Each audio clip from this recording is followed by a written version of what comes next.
और ये endothelial cell होते हैं, ठीक है। धीरे धीरे हम खाना खाते रहते हैं, एथेरोस्क्लेरोसिस होती रहती है, ये वेसल, ये प्लाक एक बनता जाता है। इस प्लाक के अंदर हमारे जितने सब गंदी चीजें जो हम जंक फूड, ये लिपिड हम भी खाते हैं, लिपिड और ये सब धीरे इकट्ठा होता रहता है। फिर किसी दिन बेचारा ये प्लाक फट जाता है। ये फट जाता है तो यहाँ, और जैसे ही फटता है यहाँ और बेचारे प्लेटलेट आ जाते हैं जोड़ने के लिए कि अरे फट रहा है कुछ रोकें, उसके चक्कर में पूरी वेसल ब्लॉक हो जाती है। अच्छा, होता ही क्या है, इस प्लाक के साथ साथ हमारी जो ये एंडोथेलियम है ये भी डैमेज होती रहती है। तो यहाँ धीरे धीरे धीरे धीरे हमारे क्लॉटिंग पर बेसिक फंडा यही है कि हमारे प्लाक्स बन जाते हैं, वो प्लॉक फट जाता है और यहाँ फिर आके और प्लेटलेट्स और फिब्रिन्स जुड़ जाते हैं। अब इसको खोलना है, 12 घंटे में कहते हैं ये क्लॉट ऑर्गेनाइज हो जाता है।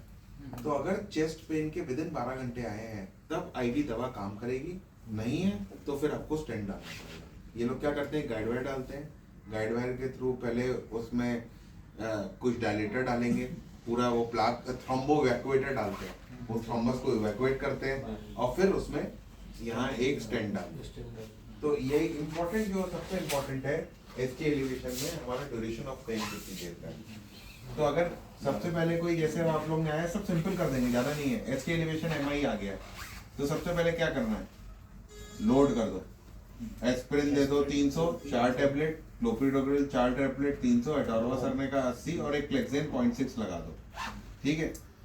अब सपोज करो पेशेंट चेस्ट पेन विदिन 12 घंटे आया, तब क्या करना है, विदिन 12 घंटे आ गया, आपने लोड कर दिया, ठीक है, हो गया, आईवी थ्रोम्बोलिसिस कर दो, फिर आप आईवी थ्रोम्बोलिटिक कर दो। अभी आएगा कि क्या क्या है, फिर आईवी थ्रोम्बोलिटिक कर दो। बट आईवी थ्रोम्बोलिसिस जब कर चुके हो उसके 24 घंटे बाद आप एस्पिरिन दो, उसके बाद अब ना दो। पहली तो लोड कर दी, थ्रोम्बोलिस करोगे, आईवी लाइन लगाओगे, ऑक्सीजन लगाओगे, फैमिली से कंसेंट लोगे, दवा अरेंज करोगे, इसमें it will takes around 15-20 minute, आधा घंटा लग ही जाता है। पहले तो उसको बताओगे एमआई हुआ है, आप किसी को व्हाट्सएप पे हम लोग को डालोगे, किसी को वहाँ डॉक्टर को करोगे, वो कहेगा हाँ भाई एमआई है, फिर आप दवा मंगवाओगे, फैमिली से कंसेंट लोगे कि भाई हम ये दवा दे रहे हैं और इस दवा देने के बाद ये हो सकता है। अच्छा, थ्रोम्बोलिसिस करने से पहले वैसे तो कहते हैं कि कोई इन्वेस्टिगेशन का रोल नहीं है, मतलब, बट कुछ चीज़ें इंपॉर्टेंट है कि किन किन मरीजों में थ्रोम्बोलिसिस नहीं करना है। किसी को अगर स्ट्रोक हुआ है 6 महीने में अंदर, किसी को ब्रेन में ब्लीड हुआ है, कभी भी नहीं करना है। किसी के ब्रेन में ट्यूमर है, नहीं करना है। किसी की कोई सर्जरी 14 दिन में हुई है, नहीं करना है। किसी को कोई ट्रॉमा 7 दिन में हुआ है, नहीं करना है।